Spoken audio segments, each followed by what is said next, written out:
Hi friends, అందరికీ నమస్కారం అండి. ఇవాల్టి వీడియోలో పాలక్ పన్నీర్ డిఫరెంట్గా ఎలా తయారు చేసుకోవాలనేది చూపిస్తానండి.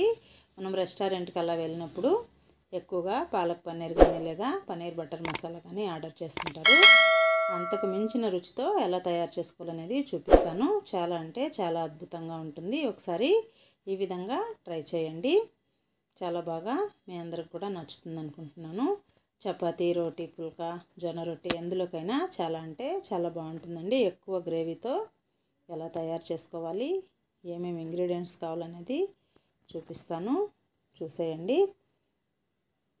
చూసారు కదా, చక్కగా గ్రేవీగా చాలా అంటే చాలా బాగుంది.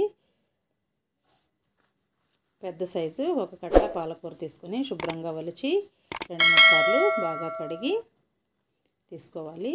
స్టవ్ వెలిగించి ముందు నీళ్ళు అయితే మరిగించుకోవాలి. నీళ్ళు మరిగిన తర్వాత పాలకూర, మనం శుభ్రం చేసి పెట్టుకున్న పాలకూర అందులో వేసి 1 నిమిషం పాటు అలా మగ్గిన తర్వాత తీసి చల్లనీళ్ళల్లో వేసుకోవాలండి. చూసారు కదా, మొత్తం పాలకూర అంతా అందులో వేసేసుకోవాలి. మరి ఎక్కువగా ఉడికినట్టు కాకుండా కొద్దిగా వేడి నీళ్ళల్లో వేస్తే ఆ పసురు వాసన, పచ్చి వాసన అంతా పోయి చాలా బాగుంటుంది. మామూలుగానే మనకి పాలకూరలో పచ్చి వాసన అనేది కొద్దిగా ఎక్కువగా అనిపిస్తుంది అన్ని ఆకుకూరల కన్నా. ఈ విధంగా మొత్తము వేడి నీళ్ళల్లో వేసి ఇప్పుడు చల్లనీళ్ళల్లో వేసుకుంటే మంచి గ్రీన్ కలర్ అయితే వస్తుందండి. మీరు కావాలంటే ఐస్ వాటర్లో కూడా వేసుకోవచ్చు. నేను చల్లనీళ్ళల్లోనే వేస్తున్నాను, నార్మల్ వాటర్లో. చూసారు కదా,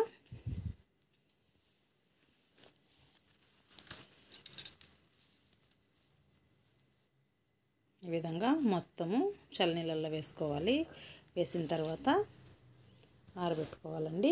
5-6 పచ్చిమిరపకాయలు, ఒక పెద్ద సైజు వెల్లుల్లి, కొద్దిగా అల్లము, పెద్ద సైజు ఉల్లిపాయ అండి. ముందు ఇవి మొత్తము మిక్సీ జార్లో వేసుకొని పేస్ట్ చేసుకోవాలి.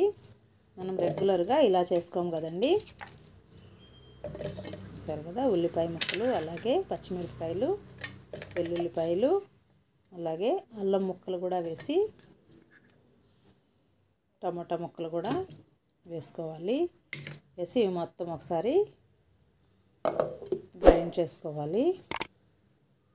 మరి ఎక్కువ పేస్ట్లా కాకుండా కొద్దిగా ముక్కలుగా గ్రైండ్ చేసుకుంటే బాగుంటుంది. స్టవ్ వెలిగించి కడాయి పెట్టుకొని ఆయిల్ వేసుకొని మనం గ్రైండ్ చేసి పెట్టుకున్న ఈ పేస్ట్ మొత్తం వేసి పచ్చివాసన పోయే వరకు వేయించుకోవాలి. మొత్తం వేసేసి పచ్చివాసన పోయే వరకు వేయించుకోవాలండి. ఈ విధంగా చేస్తే రుచి అనేది ఇంకా బాగుంటుంది.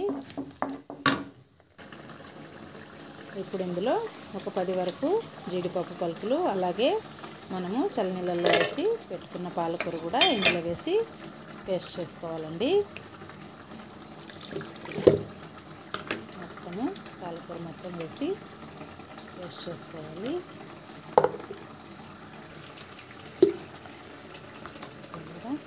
ఈ విధంగా మెత్తగా గ్రైండ్ చేసుకోవాలి. ఇప్పుడు ఇందులో మనం గ్రైండ్ చేసి పెట్టుకున్న పేస్ట్ మొత్తం వేసేసి వేయించుకోవాలి. ఈ విధంగా మొత్తము మిక్స్ చేసుకోవాలండి.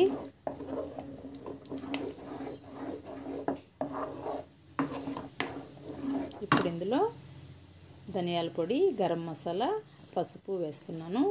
నేను కారం వేయట్లేదు, పచ్చిమిరపకాయలు వేసాను కాబట్టి కారం ఏం అవసరం లేదండి. ఇప్పుడు ఇందులో ఈ 3 మసాలాలు వేసి బాగా వేయించుకోవాలి. రుచికి సరిపడినంత ఉప్పు కూడా వేసేస్తున్నాను.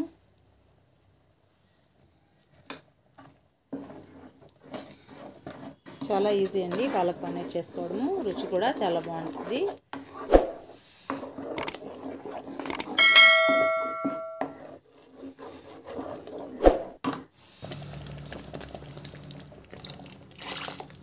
కొద్దిగా నీళ్లు వేసి మిక్సీ జార్ కూడా కడిగి నీళ్లు వేసేస్తున్నాను. వేసేసి మొత్తము మిక్స్ చేసుకోవాలి. సిమ్లోనే ఆయిల్ పైకి తేలే వరకు మసాలా మొత్తము మగ్గించుకోవాలండి. పన్నీరు 1/2 కేజీ తీసుకున్నాను. మొత్తము శుభ్రంగా కడిగి ముక్కలుగా కట్ చేసుకోవాలి. చూసారు కదా మసాలా చక్కగా మగ్గిపోయింది. ఇప్పుడు పన్నీరు ఈ విధంగా ముక్కలుగా క్యూబ్స్లా కట్ చేసుకొని వేసుకోవాలి.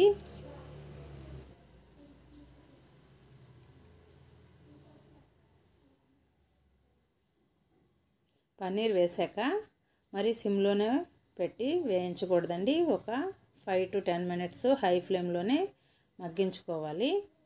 అప్పుడే మనకి పన్నీరు మ్యాష్ అవ్వకుండా చక్కగా ఉంటుంది. కొద్దిగా కసూరి మేతి వేయించి ఈ విధంగా పౌడర్ చేసి వేసుకుంటే రుచి అనేది ఇంకా చాలా అద్భుతంగా ఉంటుందండి. పన్నీర్ బటర్ మసాలాకు కానీ అలాగే పాలక్ పన్నీర్కి కానీ కసూరి మేతి మంచి ఫ్లేవర్ని రుచిని అయితే ఇస్తుంది.